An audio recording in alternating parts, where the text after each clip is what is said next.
Fellas, marriage is not for the weak. Have you ever been in the middle of a deep sleep and you suddenly hear, "Hey babe, did you hear that?"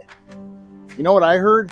I heard the announcer calling my Super Bowl winning touchdown run that I was dreaming in my sleep. But now I'm up, creeping through the house like Jason Bourne, armed with a sandal, ready to imitate my best Bruce Lee moves and take out whatever noise she heard. Which, spoiler alert, was nothing.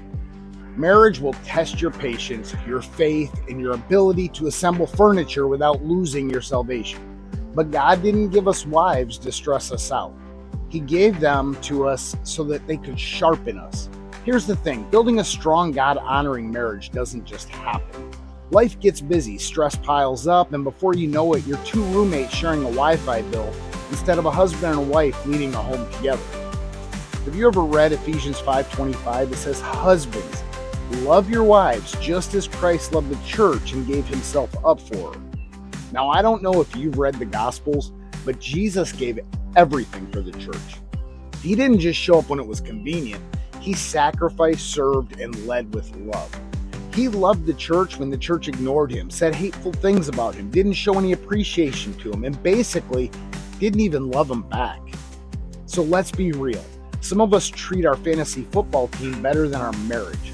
We study stats, we invest time, we make adjustments, but when's the last time you studied your wife? All right, so how do we do this right? 3 things. 1, lead spiritually. Stop expecting your wife to be the only one praying, reading, or dragging the family to church. Step up, pray with her, not just for her. 2, serve first.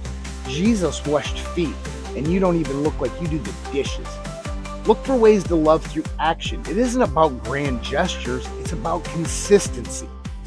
3, communicate and listen. Most of us hear our wives, but when do we listen?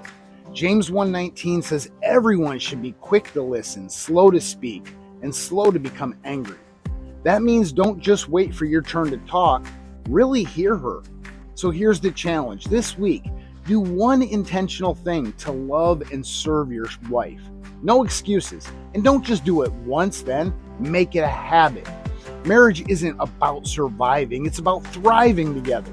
And trust me, fellas, when you put God at the center of your marriage, your home's gonna feel like a place of peace, not just a place that you live. And maybe, just maybe, the next time she hears a noise in the middle of the night, she'll let you sleep. But if not, reassure her, get up, and happily imitate Chuck Norris, ready to take on the world.